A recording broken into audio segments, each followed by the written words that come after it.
Forum Communications Company is proud to be a part of the Trust Project. Learn more at thetrustproject.org. Hey folks, before we get started, I just wanted to tell you, you can unlock unlimited access to political news, commentary, opinion, and a whole lot more at inforum.news/port for only 99 cents a month for your first 3 months. Hurry, get this limited time offer at inforum.news/port now. This podcast is brought to you by the North Dakota Petroleum Foundation. From heating our homes and powering our vehicles to cell phones, clothing, and medical equipment, oil and natural gas makes everyday life better. North Dakota Oil and Natural Gas, advancing the possibilities. Learn more at ndpetroleumfoundation.org.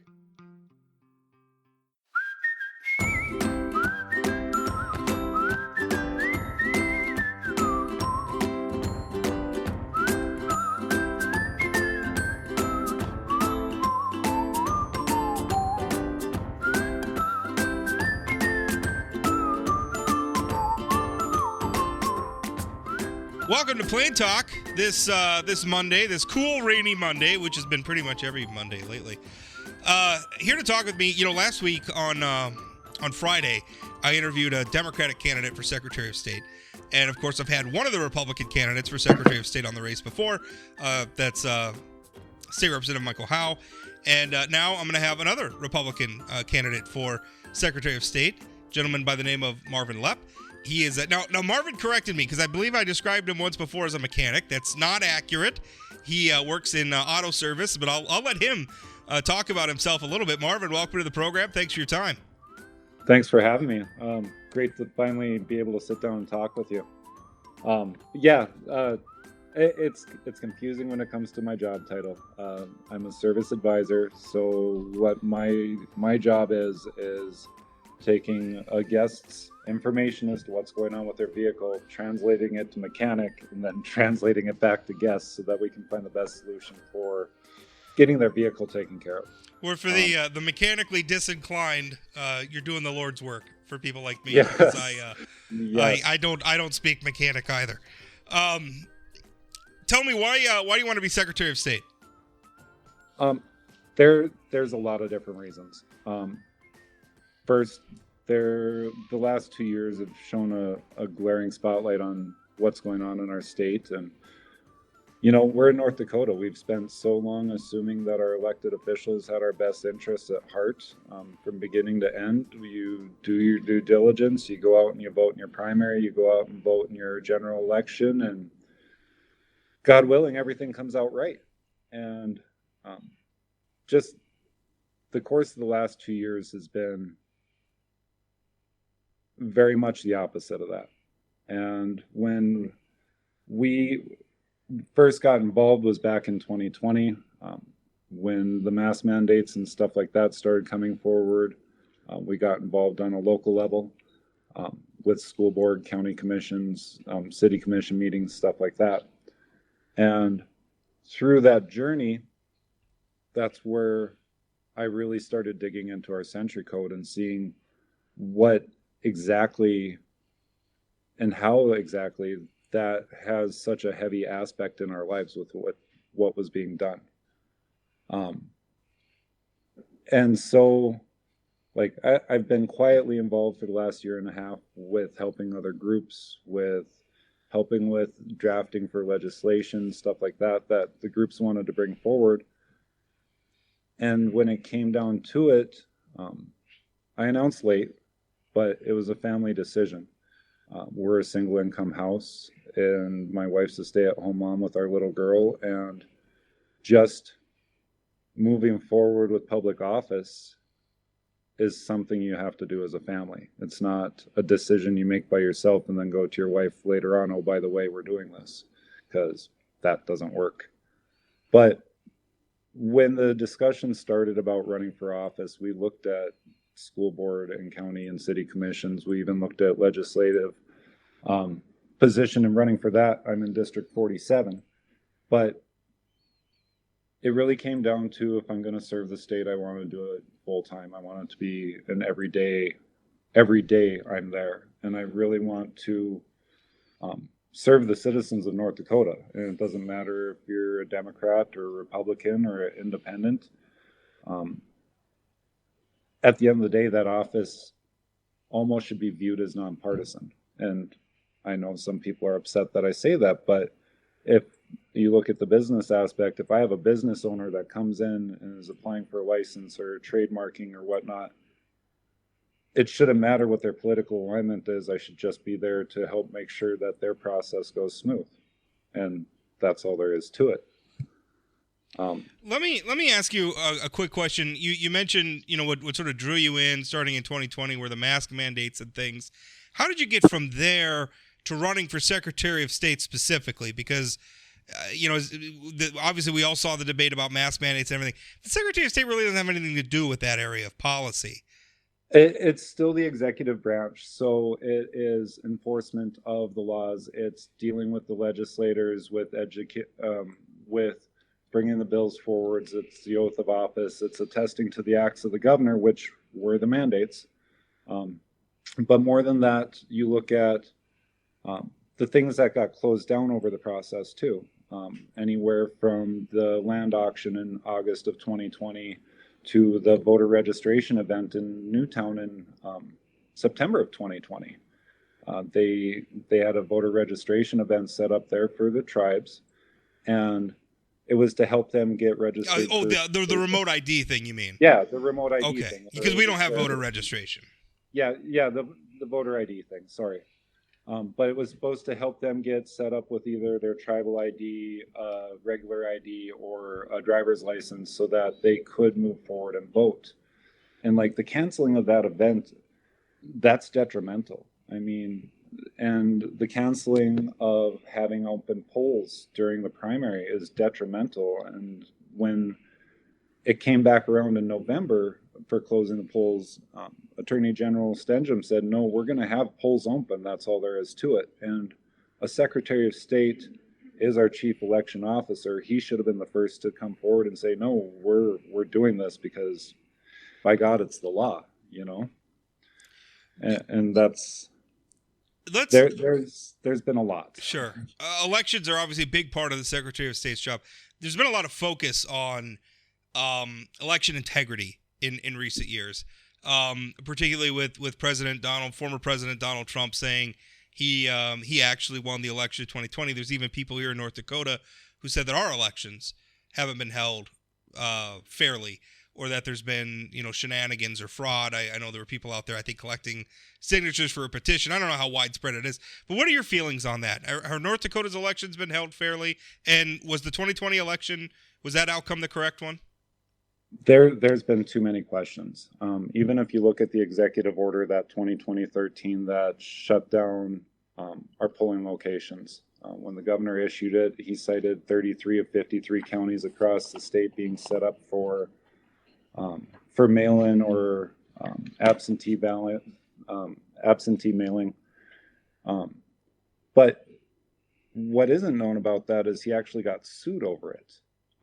The case number is 8-2020-CV-1884. And it was brought forward by citizens that said having the polls being closed was illegal.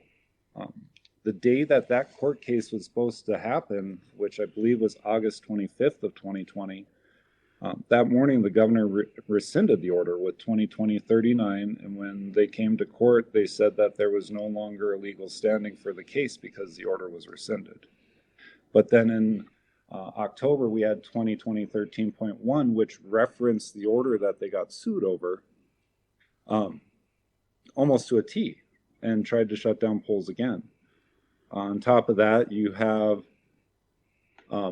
these ES&S machines, which, I mean, they're running on antiquated software. They're running on Windows 7 with a 64-bit encryption. There was all the questions about the mobile hotspots and stuff like that. And I had somebody that helped set up here in Burleigh County that said that they had issues and they had to do a firmware update. And the company that came in was able to link up to these machines and download the information. I haven't been able to verify that, but it's things that people want to know. If you have doubt, I mean, there should never be a doubt, and there should never be a narrative that everything was perfect. I did a lot of phone calls back in 2020, and one of the phone calls I had was with an auditor of a smaller county, because I had noticed something weird. The county had, it was 1,863 people, something like that, total for the county population.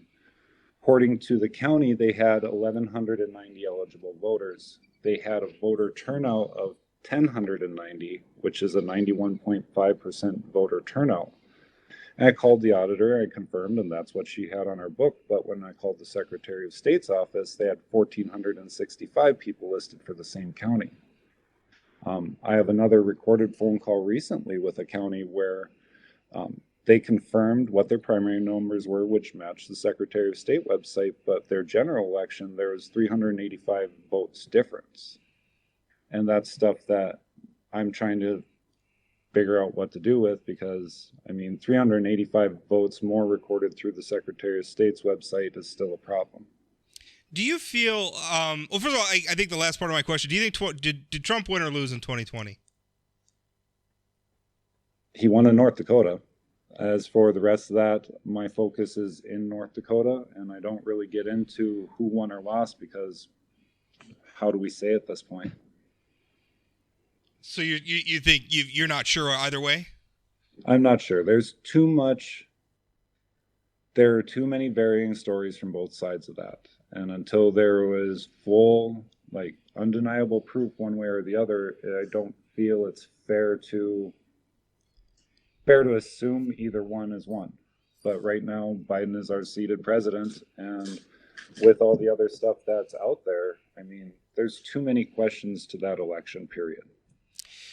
Do you think one thing that bothers me with the way we're talking about some of this, because our elections are very, very complicated, and there's a lot of numbers, and it seems to me a lot of the people who try to undermine an election outcome, you know, they glom on to little things and they talk about those things.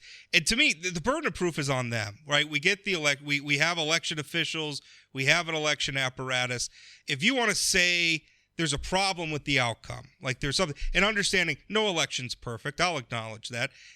You're talking about millions of people engaged in this process. Of course, some of them aren't going to have integrity or ethics, or they're just going to make mistakes. That stuff happens. But it seems to me that if somebody's going to make a claim of extraordinary fraud, to the point where it could have swung an election outcome, then they should be able to provide extraordinary evidence and not just circumstantial stuff. Do you agree with that? Well, and I have a philosophy when I speak, if I don't have proof that verifies what I'm talking about, I won't speak to it. So, you know, when I say I have audio recording, it was me having the conversation. You can tell who the auditor is. Like, there's no denying the fact that they listed those numbers, and you have that cross comparison to the Secretary of State website. It's like the Center of Tech and Life grant. I got forwarded an email from a candidate during 2020 of conversation that they had with Representative Jagger about that stuff and where the grants had come from. And the email from Secretary Jagger said that the state didn't take any of that money. It listed the 43 counties of the 53 counties that received the money. But it was very fuzzy as to how the counties found out about it. But then I've received an email that was forwarded to me from a county auditor saying they referred that information from the Secretary of State website. Like, that's where, when I talk about transparency, we shouldn't have all the finger pointing. Like, if I make a mistake, I'm going to own up to it. If I misspeak, I correct it. And when you say you're going to be transparent, you're going to stand on integrity, like, if you mess up, you own up. That's all there is to it. And what we should really take away from 2020 is, even if we can't fix it, we should make sure it never happens again. Do you, in this race, you know, we've been talking about a lot of things that have happened at past elections. In this race, though, the incumbent's not going to be on the ballot. Al Jagger, who's been in office since the early 1990s, since the Clinton administration, he's not running for another term. So right now it's the June primary between yourself and State Representative Michael Howe. So make that case for me. Why Marvin Lepp and not Representative Howe? My big focus is making sure that North Dakota is taken care of. I'm not standing on the fact that I've been a seated legislator. I'm not standing on I've been an administrator like Mr. Powell has. Like, I look at this, I always look at any problem from as many angles as I can before I come forward with a solution. And when I go out and I speak, like, it's not just a quick little, I'm going to be there for half an hour for an event. Like, if I'm invited to an event to speak, I'll spend hours literally sitting and talking with other people from around the state and listening to their concerns. Anybody that comes into the office, like, it's going to be a refresh. And with the work I've done in the past, a large part of what I've been doing and a large thing that I've always grown up with is problem solving. So I want staff involvement, I want staff input, and I want to make sure that we run as smoothly as we can. I've also always had a personal philosophy that I won't ask anybody that works underneath me to do a job that I won't do myself. So I'm going to be learning the different positions around the office, what they do, and all the aspects of it, because realistically, at the end of the day, you're not just representing the people, you're also representing the office. And it's a huge thing. It's serving, and it's not a glorified position. And I'm not looking for a career in politics. I've already said, once my 4 years are done, if North Dakota wants me to run again, I'll run again. But otherwise, I'm going back to being a father and having a very quiet life like I've spent the last 25 years doing. How would you decide if they wanted you to run again? I'll straight up ask the people. I'm not afraid to ask questions. And like I've said through my videos, if you have questions, if you have concerns, if you have comments, reach out to me, because I will have that conversation with you. And that's important because, I mean, you look at Al. Al is literally one of the only people to ever win an independent race in North Dakota. And that was huge by itself, but it was because of name recognition. People know him to be an intelligent man, and he is. He's very intelligent. And that respect, that level of respect is important, because if you don't treat people with the same respect that you wish to be treated, you're not going to improve anything. Do you, let me ask you that, because you referenced the last time Al Jagger, who is a Republican, but he did run as an independent last time, and that was because there was an unusual situation. The candidate that, for those who don't remember, the candidate who got sought and received the NDGOP's endorsement at their state convention in 2018 in Grand Forks was a man named Will Gardner. After he received that endorsement, it came out that he had a conviction for being a peeping Tom, basically, on the NDSU campus. He ended up withdrawing from the race, but it was too late for the Republicans to put a different candidate on the ballot. So Jagger ended up getting back into the race, and he ran as an independent. That explains that. My question for you is, you mentioned that this office should almost be nonpartisan. Why not run as an independent then, if you feel that way? Because of the NDGOP rules. We actually looked at that. Because I did not, we filed all the paperwork on March 14th. And we filed all of our signatures on April 4th or April 5th, so ahead of schedule. But we looked at doing an independent run, but because of party rules, if you run as an independent, you cannot receive Republican endorsement for 6 years afterwards, which, this being a 4-year office, if I'm asked to run again, then I'm going to have to be forced to run as an independent again. But if you ran one time as an independent, what's the problem with running again? Again, if you think the office should be nonpartisan. It's not even that. Like, Al running as an independent and winning as everybody knows him as a Republican. Like, that's all there is to it. Yeah. And with the independent in North Dakota, almost carries a stigma to it too. And like, I've been a Republican my entire life. I was going to ask you that. You consider yourself a Republican?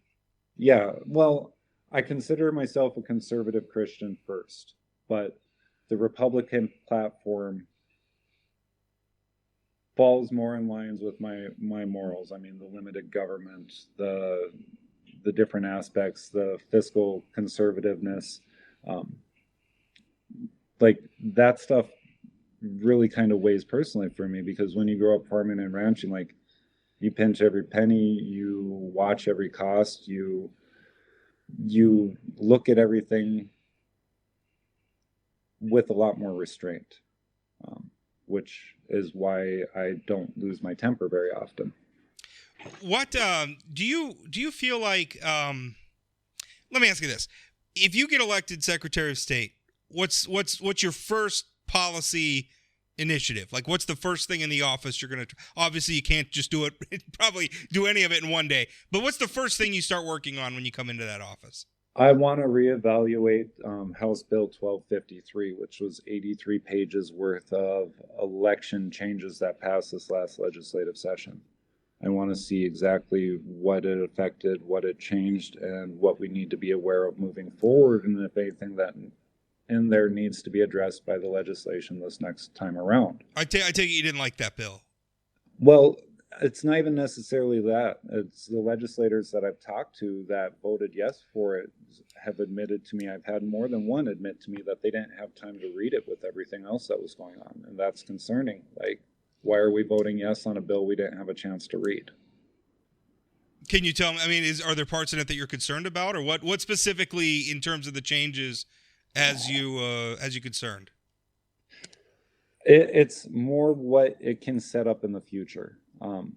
In 2020, I did have a lot of conversations, like I said, with auditors, but I also had conversations with the Secretary of State's office. And one of the gentlemen in the election department had told me, like, very openly that by 2024, they want to have mobile voting up and running. And the premise behind it was you'd be able to vote from no matter where you're at in the state on election day. And considering the current trend right now in Washington, there was a giant article by the Washington Post in February, I believe, where this blockchain and mobile voting is like all the rage. And if we're in an atmosphere currently where a majority or a large portion of our state doesn't believe that the last election was held right, how are we ever going to convince them that voting by their phone is any better? And so we need to look at the language, we need to look at the definitions, we need to look at how all that stuff is set up, because there should never be a shadow of doubt in the integrity of our elections. One thing, when we've debated election integrity in the past, a lot of that debate is focused on voter ID laws. Now, I just had Jeffrey Powell, who is the Democratic candidate for Secretary of State. He's running unopposed in the primary, so whoever wins out of you and Representative Howe will face him. He told me that when Republicans talk about election integrity, it's a code word for voter suppression. I'm paraphrasing him, but that's what he said. How do you feel about that? And talk about voter ID laws specifically, which have been such a hot button issue. Well, and I mean, you look at what I said earlier with the event in Newtown getting closed down in 2020, like our tribal members of the state are just as important. I mean, they're a sovereign nation within our borders, and to make sure that they're able to voice their votes is essential. I mean, that's part of being American, whether you're considered sovereign nation or not.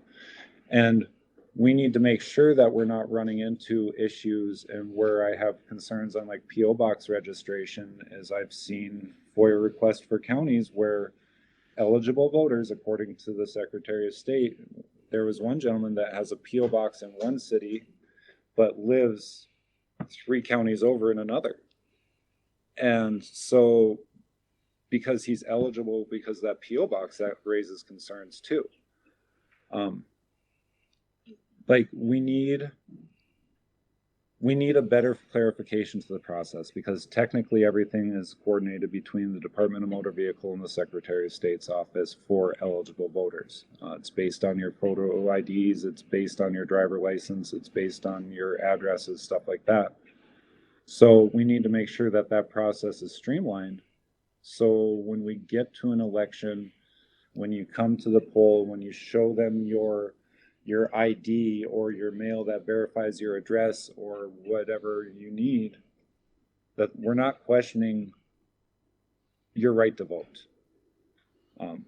And so, like, I've even looked at voter registration because I was going to ask about that, how you feel. I think it's time. Yeah, And part of the reason is the primary process. Yeah. I honestly don't think the conventions are a good place to pick candidates. I think that's where a lot of Republican insiders or Democratic insiders or Libertarian insiders, as the case may be, the people who have the time to show up and spend a weekend at a state convention, that's where they have a say. The June primaries where the larger electorate, the rank and file Republicans have a say. So I like the idea of the vote. The problem is North Dakota has an open primary. You can just go in and say, I'm a Republican, give me the Republican ballot. Or I could go in and vote. I'm clearly not a Democrat. I could go in and vote in the Democratic primary, though. And I don't know that that's okay. I feel like there should be. So that's why I want voter registration, to tighten up the primary process. And there's a lot of different aspects to voter registration. Different states run it differently. I mean, everyone really breaks down to you're going to get a unique voter ID number, whether it's Texas or Michigan or whatnot. And I've looked at voter registration, and like there are some states where once you've voted, you go home, you go to their Secretary of State website, you put in your unique number, you log in, you can see your ballot after the fact. And like I like that aspect of it where you can check and make sure that your ballot was cast the way you want it. That's the transparency you were talking about. Exactly. But it comes back to the system is only as good as the people holding the keys. So you look at your extended warranties that sit and give you phone calls, your vehicle manufacturers, they pay big money to either the DMV or to your insurance companies to get all your information. And so coming back to being able to see your ballot is awesome, but what if somebody else can see it too? So until you have a secure enough encryption system there and a process in place where you know it's 100% secure every time, I have issues jumping all the way to that point. Because that was my 30-second answer. I mean, when you go to the polls already, they scan your ID, they verify your address. It wouldn't be that hard to add a barcode. I think you can already check and see if Rob, I mean, based on like my driver's license number, you could see if Rob Port voted or not, right? I mean, that's... Yeah, and you can see that part because that's how they check you off as you've already checked in. So like that next step where you can see your ballot shouldn't be that big. But we could have voter registration without tying how I voted to the fact that I voted, right? I mean, it seems like we could have a firewall. Yeah, and there's so many different aspects to that. Like, you have to find a system that'll work for North Dakota. You can't just go, we're going to have voter registration and not look at the different avenues. Fair to say you're open to registration depending on how we do it? Depending on the process, yes. Because at the end of the day, it comes back to individual security and peace of mind. That's all there is to it. We have been talking about elections this entire time, but the Secretary of State actually, in North Dakota, we like to get a lot of work out of our elected officials. We make them do lots of different jobs. The Secretary of State also does business registrations and things online. Talk to me about that. I will say one frustration that I've had, and I like Al Jagger, like you. I think he's a very smart man. I think he's a very honorable man. One frustration I've had is his office has been a little slow to embrace technology to make things like business filings faster. The state of Minnesota, at times, you could get your business registration faster than in North Dakota. And I'm sorry, if Minnesota's beating us, we got a problem. I feel like there's a lot of things we could be doing. Speak to that a little bit for me. First off, we really need to revamp the website. It doesn't matter if you're looking at candidates or you're trying to file for a business. Our current site is clunky. But at the same point, in like improving the business registration and stuff, again, that goes back to security. So you have to have the right system in place to make sure that when you register for a business, that information stays secure. Because like technology moves us forward. But if we're using old tech, it really isn't doing the state any favors. I know a lot of people that I've spoken with about the business aspect of it, that's their number one frustration is the Secretary of State website. And so getting that revamped and up and running so we can smooth out that process for small businesses, and also having support for small businesses where there's tutorial videos that show them how to do that stuff. But even like candidate filing for donations, like the steps that you have to take, you have to have a federal employee identification number before you can ever set up a bank account to take campaign funds. So there you get into the federal level of stuff, and it's just clunky, and people get lost easy and give up. And we shouldn't have that. We should make it so that our state doesn't feel like we're continuously behind the times. And you, case in point with Minnesota, I mean, faster to get a business registration over there. That should never happen when we only have a population of, what, 798,000 people? How do you feel? Obviously, as a member of the media, I really want more campaign disclosure. What's there is nice and it's accessible, but it's weird. Some committees, only support, show donations and not expenditures. Other committees only show expenditures and not donations. There's not a lot of reports that are required to be filed throughout the election cycle. I don't understand why every committee and every candidate committee, ballot measure committee, independent committee, everyone that's trying to influence politics in North Dakota, why they can't file a weekly report at the end of every week detailing every penny raised, every penny spent. What do you think? Every week gets a little heavy. But like the 48 We live in a hours, digital age, Marvin. I know, but like, so for us, even with what we're doing, like we're tracking everything that we've spent, everything that we've had come in. Like we have that where it'd be very easy for me to upload those documents and go. In fact, when we did our original primary stuff, we went through and did all the expenditure reports right away. And then I went back and looked, and it's like, well, it's not required, so we're just going to keep all this here. But I agree, because you look at the constitutional measure that's gone through that, the 60% constitutional vote. You look at the funds that they've received, they sent, I think it was either $215,000 or $265,000 down to North Carolina to handle getting petitioners and stuff set up. And it's like, well, what's that money getting used for? It's the same with the state budget, though. You look at human services and DPI, they take care of 2/3 of our annual budget. When it comes to legislation, a lot of people don't feel that that's transparent enough. And I feel as a candidate, you should be disclosing everything that you have coming in and going out. And that's all there is to it. And same with these committees, because I want to know. I want to know how these PACs are getting funds. I want to know how their money is getting spent. I want to know who is working behind the scenes. And we've been very adamant that we're not going to take PAC money, and we're not going to take any of that stuff for our campaign. And in fact, the thing that I asked that really kind of blew people away is, like, at the end of our run, what do I do with the rest of what we have donated?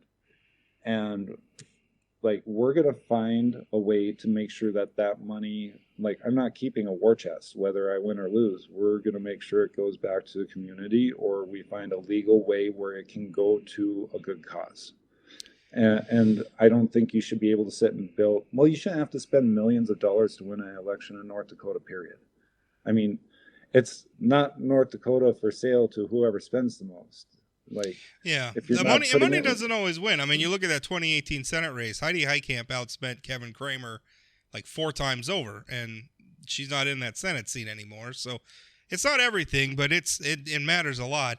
Last question. I know in fact, we're a little bit over time, so if you don't mind, sorry about that. I just want to ask one. No, it's not your fault. It's my fault. I probably talked too much. One last question. The other part of the Secretary of State job is obviously serving on committees like the State Industrial Committee, the State Industrial Board, I should say, the Land Board. Yep.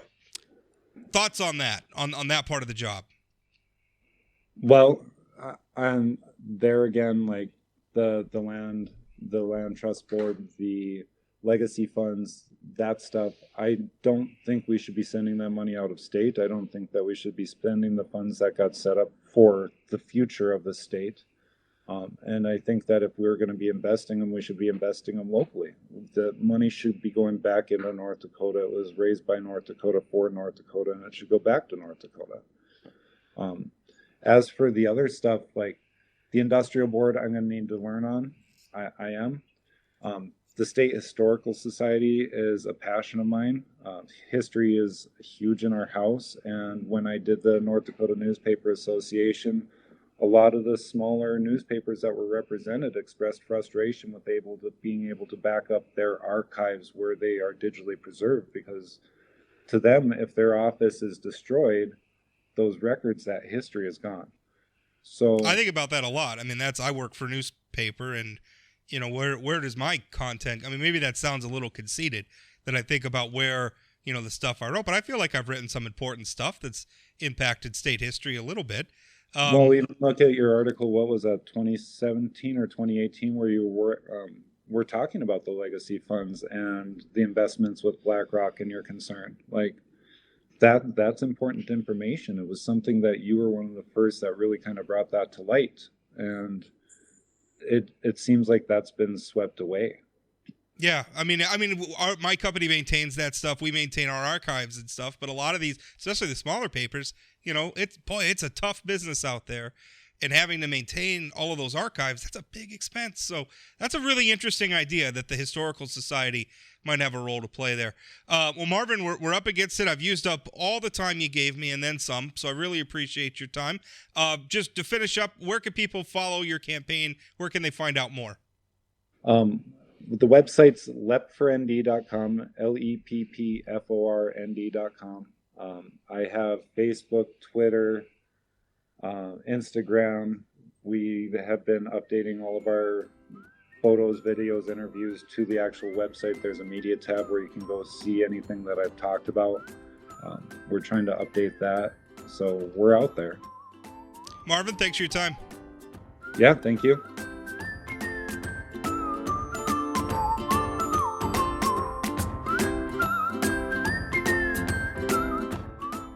Want more political news like this? Visit inforum.news/port to get 3 months of unlimited access to our news network for only 99 cents a month. Don't wait. Get this limited time offer at inforum.news/port now.